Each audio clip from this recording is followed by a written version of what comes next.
আপনি শুনছেন রেডিও মিলন 90.4 FM।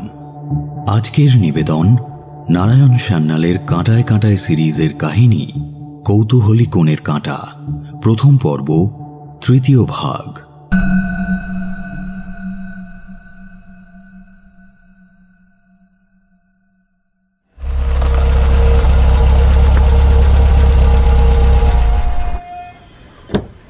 13 নম্বর একটা দোতলা বাড়ি। 13 এ বোধ হয় একটা ফাঁকা প্লট। তারপরেই একটা অর্ধ সমাপ্ত প্রকাণ্ড বাড়ির কঙ্কাল। 4 তলা পর্যন্ত কলমের ছড় বাঁধা হয়েছে, ঢালাই হয়েছে মাত্র 2টি ফ্লোরে। 1 তলায় উঁচু পাঁচিল দিয়ে ঘেরা, কংক্রিট মিক্সিং মেশিন, লোহালক্কর, ঢালাইয়ের কড়াই ছড়ানো চারিদিকে। এলাকাটা জনমানব শূন্য, চারিদিকে বাঁশের ভাড়া বাঁধা। মনে হলো এটাই শেষ হলে মা সন্তোষী অ্যাপার্টমেন্টসের রূপ নেবে। সেই মর্মে একটা সাইনবোর্ডও আছে। নির্মাণকারী এবং আর্কিটেক্টের পরিচয় দিয়ে বিজ্ঞপ্তিও জানানো হয়েছে। উল্টো দিকে একটা পান বিড়ির দোকান। বাসু সাহেব সেখানে গেলেন। আচ্ছা, এই বাড়িতে কেউ থাকে না? আগে না, হাইকোর্টের অর্ডারে কাজ বন্ধ আছে আজ প্রায় 6 মাস। দারোয়ান টারোয়ান নেই? ছিল, এখন নেই।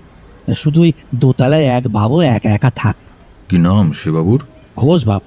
কমলেশ ঘোষ? কি পুরো নাম জানি না বাবু। ওই গেটের পাশে কলিং বেল আছে, বাজান না, বাবু থাকলে বেরিয়ে আসবে। বটুকের নির্দেশ মতো কলবেলটা বাজালেন বাসু সাহেব। বার কতক শব্দ হবার পর দোতলার খোলা বারান্দায় একটি মূর্তির আবির্ভাব ঘটল। গায়ে টি শার্ট, নিচে লুঙ্গি। বছর 45 বয়স হবে। কাকে চাই? কমলেশ ঘোষকে। কোত্থেকে আসা হচ্ছে? তার আগে অনুগ্রহ করে বলুন কমলেশ ঘোষ কি আছেন? তার আগে অনুগ্রহ করে বলুন কোথা থেকে আসা হচ্ছে? ছন্দারায়ের কাছ থেকে। আপনি তার কে হন? এখান থেকেই চিৎকার করে নিজের আর ছন্দারায়ের বংশ পরিচয় দিতে থাকবো, না আপনি দরজাটা খুলবেন? ও আচ্ছা, দাঁড়ান, নিচে গিয়ে দোর খুলে দিচ্ছি। দ্বিতলবাসীর মুন্ডু অপসৃত হলো। একটু পরে নিচে নেমে এসে দরজাটা খুলে দিল সে।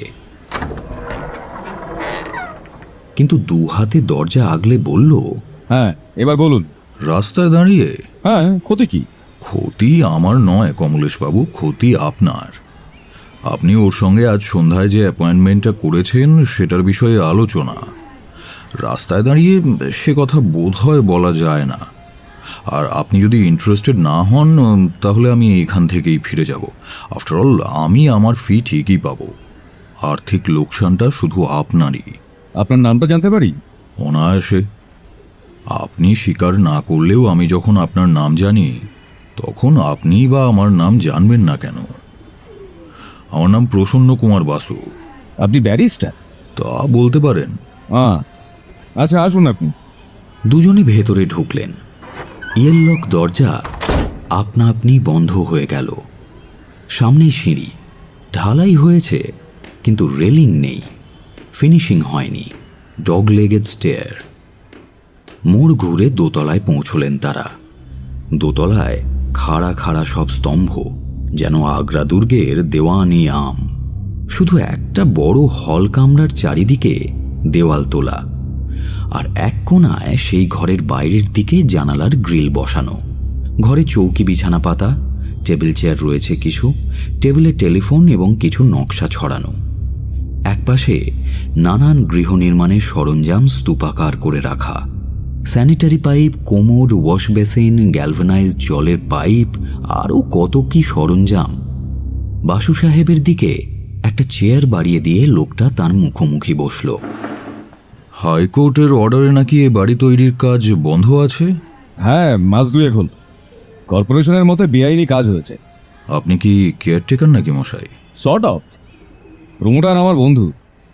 আমি এখানে থাকায় তাকে দারোয়ান রাখতে হয় না, আমি দেখভাল করি। যদি দল বেঁধে ডাকাত আসে? যন্ত্রটা দেখেছেন? এবার আপনি যে বিষয়ে আলোচনা করতে এসেছেন সে কথাই বলুন। ছন্দারায়ের কি প্রস্তাবের কথা বলতে চান? আমি তো বলতে আসিনি কমলেশবাবু, আমি তো শুনতে এসেছি। এই যে বললেন ছন্দারায়ের কাছ থেকে এসেছেন। সে তো বটেই, ওই পরিচয় না দিলে তো আপনি আমাকে দোরগোড়া থেকেই বিদায় করে দিতেন কমলেশবাবু। কিন্তু ঘটনা হলো, আমি তো আর বলিনি যে আমি তার কাছ থেকে কোনো প্রস্তাব নিয়ে এসেছি। তার মানে আপনার কিছু বলার নেই? সেটাও ঠিক নয়, আমার বলার নিশ্চয়ই কিছু আছে। 1 নম্বর কথা, ছন্দা রায় মেয়েটি খুবই ভালো। তার জীবনে কোনো অশান্তি বা বিড়ম্বনা আসে, এটা আমি চাই না। আমি কি সেটা চাইছি? আমি তো তার শত্রুপক্ষ নই, তাই না? বটেই তো। আইনত আপনি যখন ছন্দা রায়ের স্বামী। লোকটা স্থির দৃষ্টিতে তাকিয়ে রইল কিছুক্ষণ। কাজটা ছন্দা ভালো করেনি, আপনাকে সব কথা বলে ফেলা। ফর ইউর ইনফরমেশন, ছন্দা রায় আদৌ আমাকে বলেনি যে কমলেশ ঘোষ তার প্রথম পক্ষের স্বামী। তাহলে কে বলেছে সে কথায়? আপনি, এইমাত্র। ছন্দা আমার কাছে এসেছিল তার বান্ধবীর জন্য কিছু লিগ্যাল অ্যাডভাইস নিতে। সে একবারও বলেনি যে তার প্রথম পক্ষের স্বামী 7 বছর নিরুদ্দেশ ছিল। ওটা আমার আন্দাজ, আপনি এইমাত্র সেটা কনফার্ম করলেন। পুরো 1 মিনিট জ্বলন্ত দৃষ্টিতে লোকটা ওর দিকে তাকিয়ে থাকলো। ছন্দা যদি আপনার মাধ্যমে কোনো প্রস্তাব না পাঠিয়ে থাকে, তাহলে আপনি অনুগ্রহ করে যেতে পারেন। আপনি কি একা এসেছেন নাকি গাড়িতে কেউ আছে? আবার কে থাকবে? ট্যাক্সি আমি ছেড়ে দিয়েছি। তাহলে কলিং বেল বাজাচ্ছে কে? সে আমি কেমন করে জানবো? আপনার কোনো সাক্ষাৎ প্রার্থী হবে। কমলেশ টানা ড্রয়ার থেকে রিভলভারটা হিপ পকেটে ভরে নিল। আপনাকে একটু কষ্ট দেবো মিস্টার বাসু, আপনাকে এখানে একা ছেড়ে রেখে আমি যেতে পারবো না। আপনিও আসুন আমার সঙ্গে। অল রাইট, চলুন। বাসু সাহেবকে অগ্রবর্তী করে কমলেশ নিচে নেমে এলো। দ্বার খুলে দিল। বাইরে একজন ডাক পিয়ন। দাও। টেলিগ্রাম পিয়ন খাতায় সই নিয়ে টেলিগ্রামটা হস্তান্তরিত করে চলে গেল। কমলেশ খামটা ছিঁড়ে টেলিগ্রামটা পড়ল। ছন্দারই টেলিগ্রাম, কিন্তু সে তো আপনার আসার সম্ভাবনার কথা কিছু লেখেনি। ন্যাচারালি, সে তো আর জানে না যে আমি এখানে আসছি। ইনফ্যাক্ট সে আপনার নাম বা ঠিকানা কোনোটাই আমাকে জানায়নি। তাহলে আপনি কেন এসেছেন আমার কাছে? শুধু জানাতে যে ছন্দা একটা লক্ষ্মী মেয়ে, অথবা তার বান্ধবীর স্বামী নিরুদ্দেশ হয়ে গেছে বল? না মিস্টার ঘোষ, আমি এসেছি ছন্দার বর্তমান ঠিকানার সন্ধানে। তার সঙ্গে যোগাযোগ করাটা জরুরি, কিন্তু সে কোথায় থাকে তা আমি জানি না। এটা কি বিশ্বাসযোগ্য? ছন্দা আপনার ক্লায়েন্ট, অথচ আপনি তার ঠিকানাই জানেন। আপনার বক্তব্য নিশ্চয় শেষ হয়ে গেছে, এবার আপনি আসুন। আমার আরও কিছু বলার আছে এবং কিছুটা শোনারও। আপনি বরং এক কাজ করুন না, ওই টেলিফোনের ঝামেলাটা প্রথমে মিটিয়ে নিন। অল রাইট, তাহলে আপনি আমার সামনে সামনে চলুন। কোনো প্রয়োজন নেই কমলেশবাবু, আপনি সার্চ করে দেখতে পারেন আমি নিরস্ত্র। আপনার চেয়ে বয়সে আমি হোক না হোক বছর 25-এর বড়, তাই আবার আপনার হাতে রিভলভার। অত ভয় পাচ্ছেন কেন? ভয় আমি পাই। পেয়েছেন অন্য কারণে, গিল্টি কনসিয়েন্স। যাই হোক, চলুন ওপরে চলুন, আমি না হয় আগে আগে যাচ্ছি।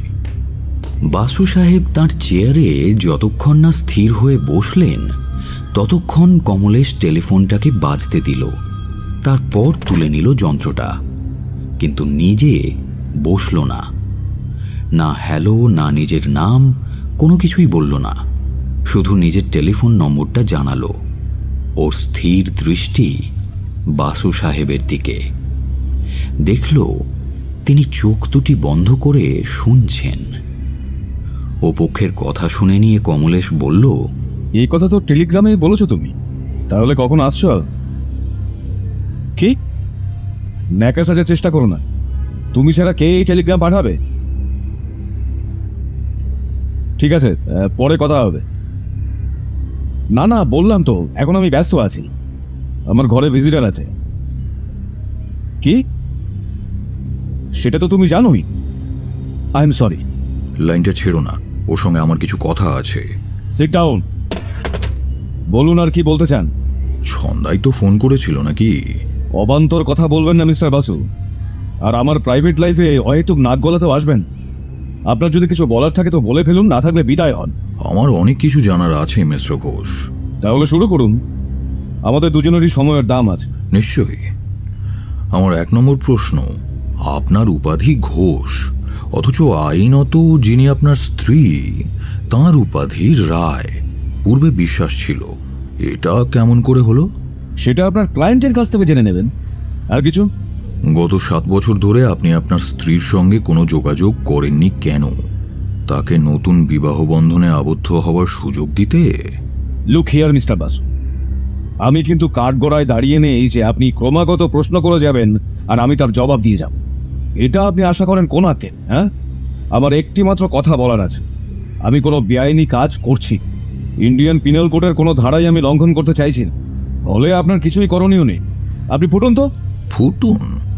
সে কি ভাতের হাঁড়ি নাকি মশাই? মানে মানে মানে কেটে পড়ুন, বুঝতে পেরেছেন? I see. আপনার ওই শব্দ প্রয়োগে, মানে ওই ফুটুন কথাটাতে আমার বাকি যেটুকু জানার ছিল তা জানা হয়ে গেছে। ফোটো কথাটা যে সম্মানার্থে আমাদের ক্লাসের মানুষ ফুটুন বলে থাকে তা আমার ঠিক জানা ছিল না, বুঝলেন না? ছন্দা তোমার ঠিকানা আমাকে জানায়নি কমলেশ, আমি নিজেই খুঁজে বের করেছি। আরও হ্যাঁ, ওই টেলিগ্রামটা ওটাও ছন্দা রায় তোমাকে পাঠায়নি, আমি পাঠিয়েছি। কোন টেলিগ্রাম? ওই যেটা তুমি আমার উপস্থিতিতে ডেলিভারি নিলে। Important development necessitates indefinite postponement etcetera etcetera. Really? তা আপনি বা আমাকে অমন একখানা টেলিগ্রাম পাঠালেন কেন? সিরায়ের নাম ভারিয়ে? জবাবে তো আমিও ওই কথাই বলতে পারি কমলেশ। কি কথা? ওই যেটা তুমি এখন আমাকে শোনালে। লুক হিয়ার মিস্টার ঘোষ, আমি কিন্তু কাঠগোড়ায় দাঁড়িয়ে নেই যে আপনি আমাকে ক্রমাগত প্রশ্ন করে যাবেন আর আমি জবাব দিয়ে যাব। হয় আমরা পরস্পরের কাছে প্রশ্ন পেশ করব এবং জবাব শুনব, অথবা তুমি তাতে রাজি না থাকলে আমি আপাতত ফুটব এবং পরে এমন ব্যবস্থা করব যাতে তুমি ফুটন্ত ডেকচিতে ফুটবে। কমলেশ হিংস্র দৃষ্টিতে তাকিয়েই থাকে, তারপর নিজেকে সংযত করে বলে, বসুন বসুন। অলরাইট, আমরা একের পর এক প্রশ্ন করব এবং অপর পক্ষের জবাব শুনব। একবার আমি, একবার আপনি, পর্যায়ক্রমে। আপাতত বলুন আমার শেষ প্রশ্নটার কি জবাব? তোমার শেষ প্রশ্নটা ছিল সি রায়ের নাম ভাঁড়িয়ে।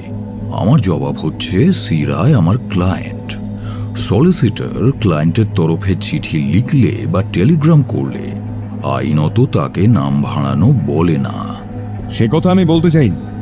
আমার প্রশ্ন, আই নো, কিন্তু শেষ প্রশ্নটা তোমার ওই রকমই ছিল, আমি তার জবাব দিয়েছি। তোমার সার্ভিস নেটে আটকে গেছে, এবার আমার সার্ভিস করার কথা, রিটার্ন তুমি দেবে, তাই না?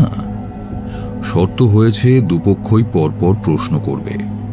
সুতরাং এবার বলো, তুমি কেন 7 বছর আত্মগোপন করে প্রতীক্ষা করছিলে? আমি আত্মগোপন করেছিলাম না মোটেই। বাস অ্যাক্সিডেন্টে আমার স্মৃতিভংশ হয়ে যায়, ওই যাকে বলে অ্যামনেশিয়া। তারপর হঠাৎ আমার পূর্বস্মৃতি ফিরে এসেছে। জবাবটা ভালোই, কিন্তু তোমার একটা ভুল হয়ে গেছে কমলেশ। ওই কর্তৃবাচক পদটির দ্বিত্ব প্রয়োগ, বুঝলে না? কৈফিয়তটা তোমার এখনো সড়গড় হয়নি। তোমার বলা উচিত ছিল আমি আত্মগোপন করেছিলাম না মোটেই। তাই তো বলেছি আমি। আহা, তা বলনি। বলেছ আমি আত্মগোপন করেছিলাম না মোটেই। প্রথম আমির পর যে সামান্য বিরতি নিয়ে দ্বিতীয়বার আমি বললে, ওটাই প্রশ্নকর্তাকে বুঝিয়ে দিল এটা মিথ্যে অজুহাত।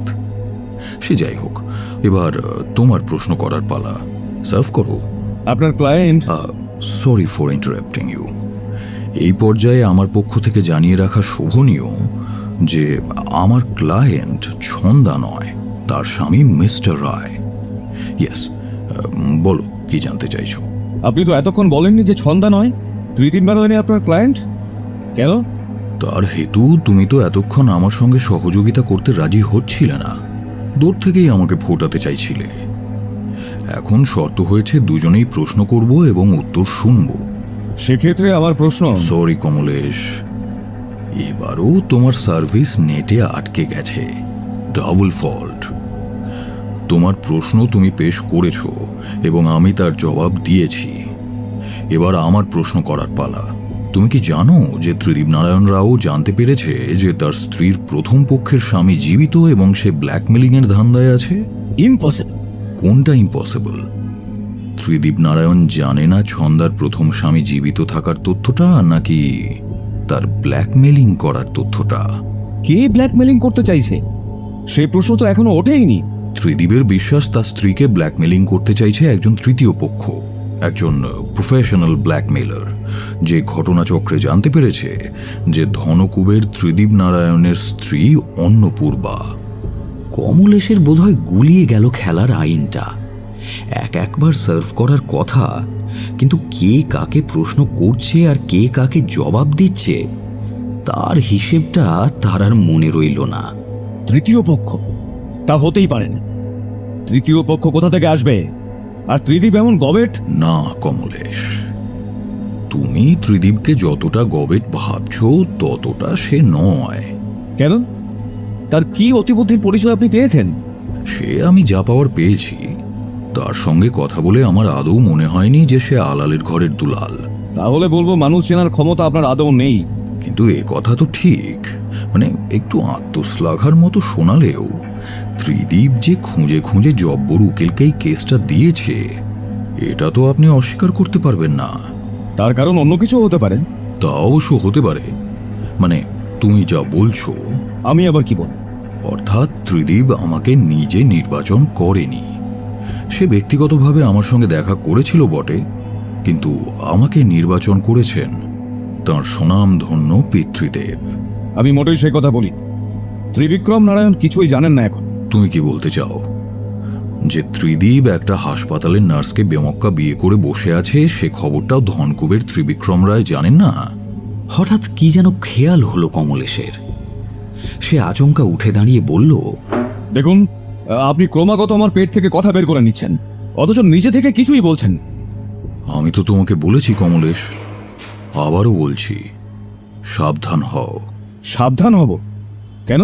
কি করেছি আমি? সেটা তুমিও জানো, আমিও জানি। সেটা আলোচনা না করা দুপক্ষেরই মঙ্গল। তোমার সঙ্গে যেমন আমার কোনো দোস্তি নেই, তেমনি কোনো শত্রুতাও নেই।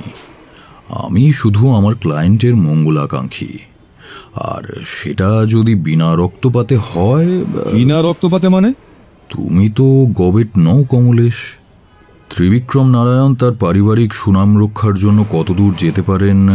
আপনি কি আমাকে ভয় দেখাতে এসেছেন? তাতে আমার স্বার্থ?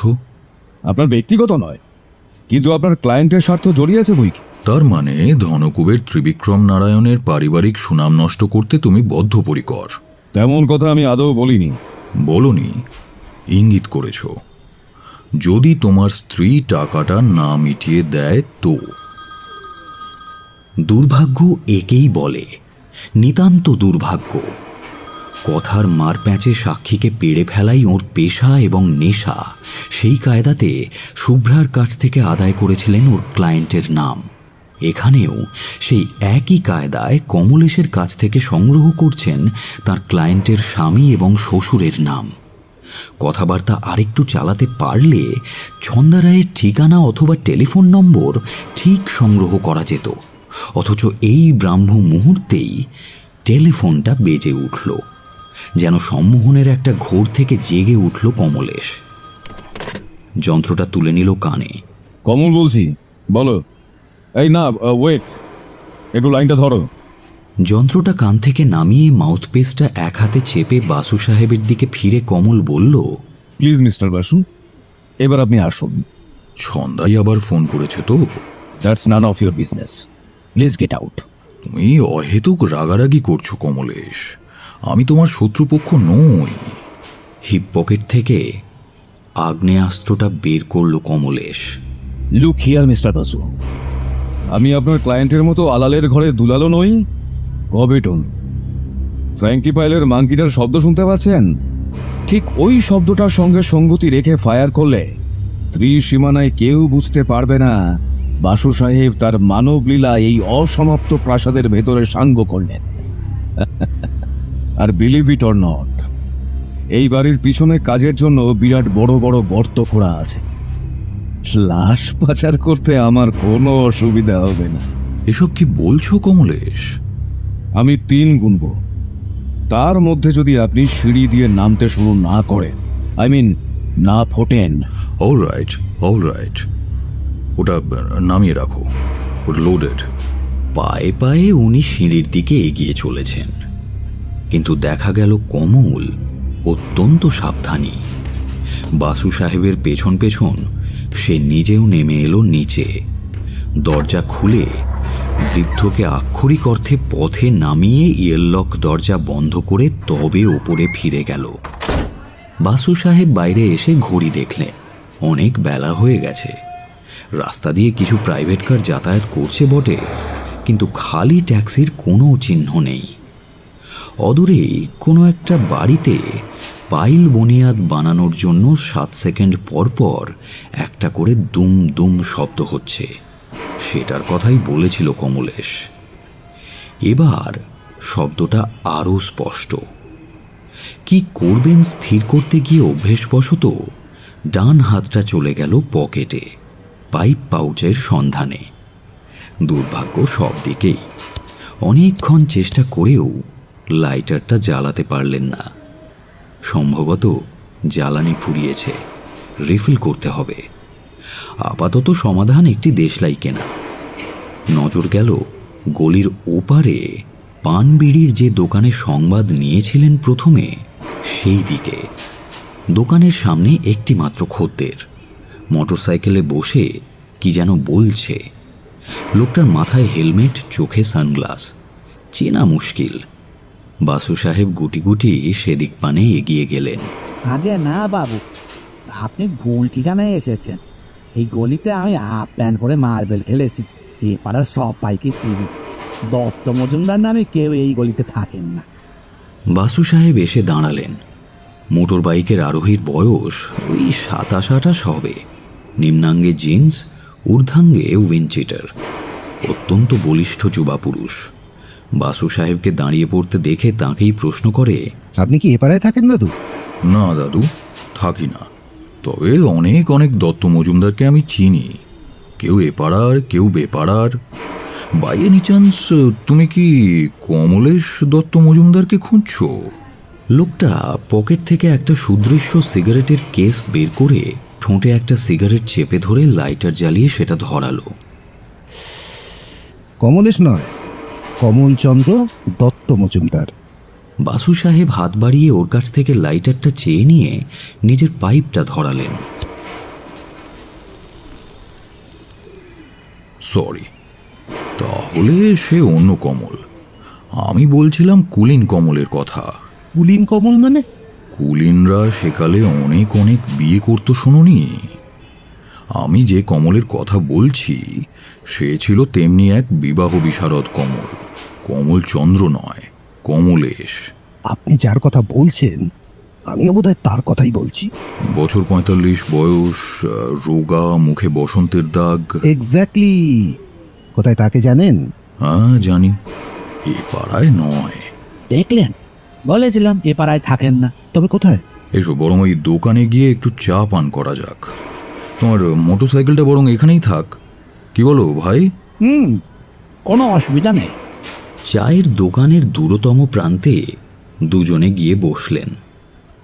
এই পড়ন্ত বেলায় আর কোনো খদ্দের দোকানে ছিল না। দোকানদারও ঝিমুচ্ছিল। ঢুলু ঢুলু চোখে জানতে চাইল, কি দেবো? 2 কাপ চা।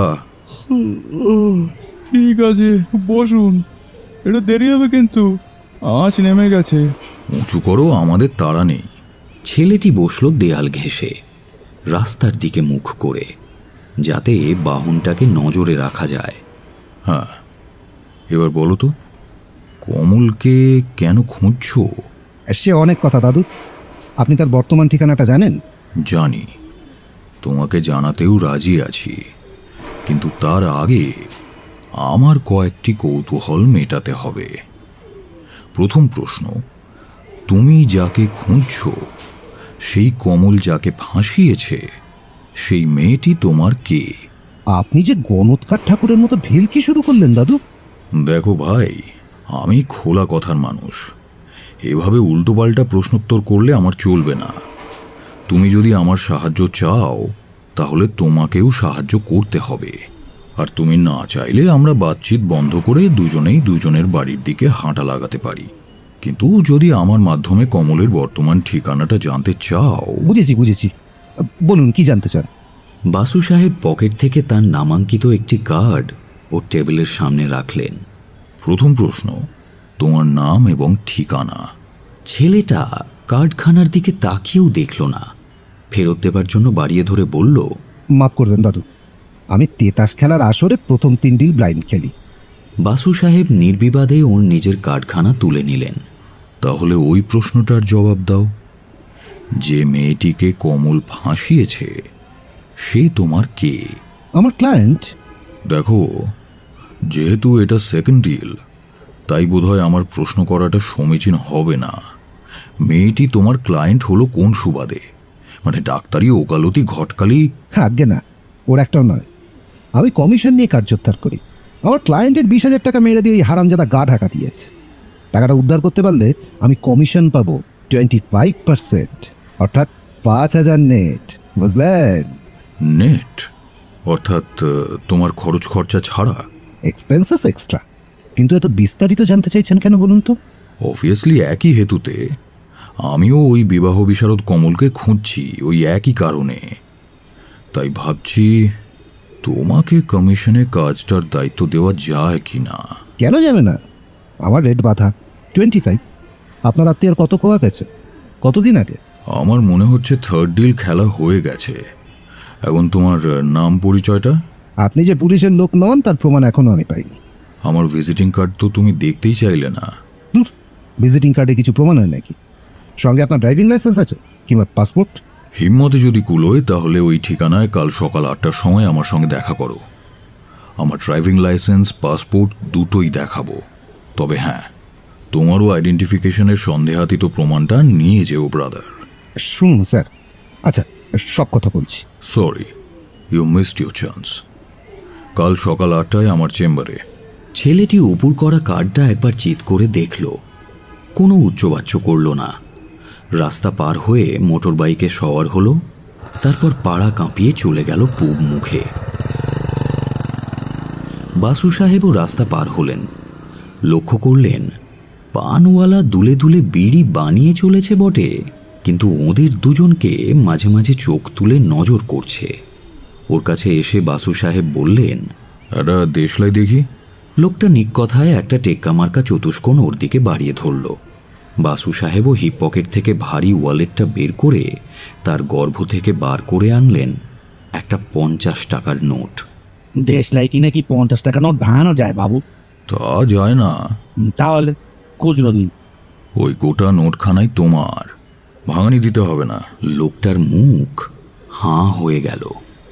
দেখো, তুমি এ পাড়ায় হাফ প্যান্ট পরে ডাঙ্গুলি খেলেছ, সবাইকে চেনো। তোমাকে বেশ চালাক চতুর বলেও মনে হচ্ছে আমার। তাই তোমার কাছে আমি কিছু সাহায্য চাইব। ওই 50 টাকা অগ্রিম। কি সাহায্য বাবু? তোমার নাম কি? বটুক মন্ডল। বাড়িতে কে কে আছে? আমি আর আমার বউ। এখানেই থাকো তোমরা? হ্যাঁ বাবু, এটা দোকান আর ওপরের তলাটা থাকার ঘর। সংসারে ওই আমরা দুটিই প্রাণী। আর দোতলায়? এক ডাক্তার বাবু থাকেন। আচ্ছা, ওই সামনের ঘরটায় ভালো করে সবকিছু দেখা টাকা যায়? হ্যাঁ বাবু। ওই ঘরের লোকটার সাথে পরিচয় আছে? না বাবু। লোকটা কখন বাইরে যায়, কখন ফিরে আসে, সেটা নজরে পড়ে তোমার? হ্যাঁ বাবু। তাহলে কখন গেল আর কখন ফিরল সেটা লিখে রেখো, কেমন? একটা কথা বলেন স্যার, লোকটা কি মস্তান পার্টির মানে রাজনৈতিক দাদাদের পোষা গুন্ডা? পুলিশের সঙ্গে হাতাত রেখে? না না না, সে ভয় নেই বটুক। তবে হ্যাঁ, লোকটা কিন্তু আধারেরই কারবারি। তাহলে স্যার মানে আমি ছাপোষা মানুষ। এর মধ্যে আবার ছাই এলো কোত্থেকে? এই যে বললে একতলার ঘরে তোমরা মাত্র দুটি প্রাণী, তুমি আর তোমার স্ত্রী। একটু রেখে টেকে বলেছিলাম আর। দুই নয়, সোয়া দুই। আমার বউ মানে ওই মাস ছয়েক আর কি। বুঝেছি। না, লোকটার সঙ্গে কোনো সংঘর্ষে যেও না, দূর থেকে শুধু নজর রেখো। দেখো, তোমার স্ত্রীর পেছনেও তো খরচ টরচ করতে হচ্ছে এখন, উপরি কিছু রোজগারে আপত্তিটা কোথায়? তা তো বটেই স্যার। পরবর্তী অংশ বিরতির পর।